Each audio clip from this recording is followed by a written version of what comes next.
Hello ladies and gentlemen, and welcome back to Alpha Born, and welcome back to another Is It Worth It? So today we're going to be kind of looking into the Tek Forcefield, how should we be using them, and is it worth having them on max radius or on a smaller radius protecting a tower. So hit the subscribe if you haven't already, and don't forget to give a thumbs up if you find the video helpful. But for now, let's get into it.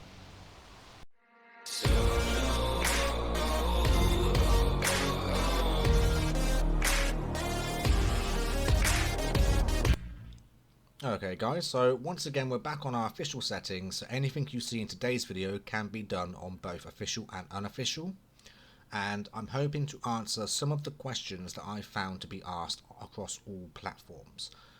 So, the Tek Forcefield is one of the most wanted or used items across the game, and it actually uses a lot of element to maintain or to keep up. So one of the main sort of questions I see and I answer quite often is, should we have it on small, protecting the base of a tower, or should we have it on max? Now again, I've only built a standard tower for this video. We're not looking at the design of the tower, the location, or anything along the lines. We're simply talking about the force field and pros and cons of each. So as you can see on your screen right now, if you have it on a low setting on its base, one that is adding an extra 250,000 HP to your build, to the base of your build. So when we build like this, we often have Quetzals in mind, or racers, or some type of dino that will somehow get past the turrets without actually tanking. Now, with no force field, a racer, for example, can build a roof above it and then walk under the turrets and get straight to the foundations and then structure wipe the whole tower. Now, with a smaller force field, with the extra 250,000 HP added, a racer can now get up to the force field and start working on that. But even once the force field is destroyed, the structure or the base of the tower is still at full HP and strong. So really we're just trying to make it so if you're not going to tank my turrets, you at least need more resources to try and get past my defences. Now the pros of having a smaller bubble is, like I said, this tower will now continue to shoot outside of the bubble if people are deciding to tank, or if people are using other methods that could potentially get them killed by turrets. Now, the main thing to remember here is turrets do not shoot outside of a force field. And this is one of the issues that we need to take into consideration when deciding, do we or don't we have the force field on max. Right now, from a raider's perspective, they can quite easily come all the way up to your turret tower and start getting rid of the force field. Minus resources, it's basically free of charge. They don't need to tank, they don't need to do anything, because the bubble is protecting them from your turrets. And using a website online, just to give you guys some numbers, according to this website, 10 element on a force field on radius 3, 10 element will last 3 hours and 20 minutes. However, according to this website, using a force field on maximum radius of 10 element will only last 1 hour.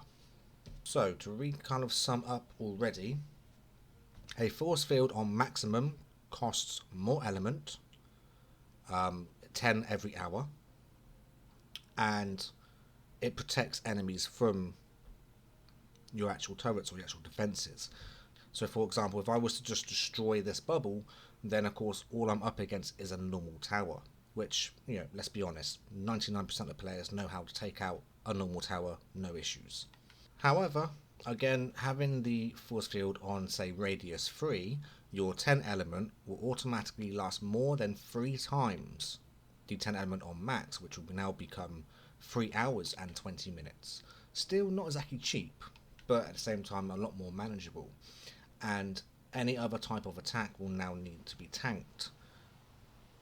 And again, like I said, if you have it in a large bubble, a raider can just destroy the bubble and then they're straight away at your normal tower.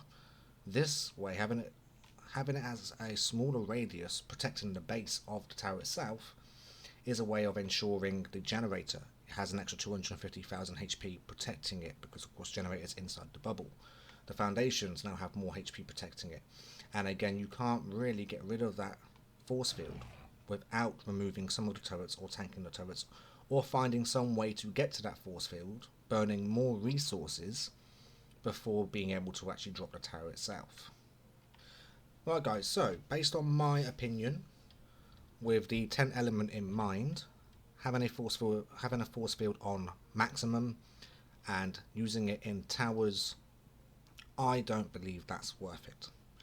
The fact that having it smaller makes the base much stronger, much harder to destroy, protects the generator more, and raiders will have to either tank while destroying it, or they'll have to try and get rid of the turrets before they can actually get to the foundations of the structure. And again, 10 element will last 3 hours and 20 minutes on official settings. That makes the smaller force field, in my opinion, far more worth it and more beneficial to you.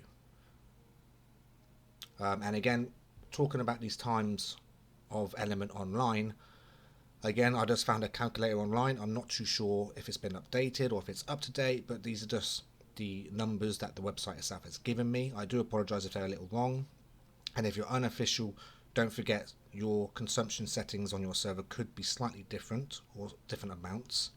But yeah, with the constant question of should we have it on max or should we have it on small, I do hope I've helped answer some of these questions for you. I hope you found this video helpful and useful. Please subscribe and like if you haven't already. And until next time guys, I will catch you on Alphaborn.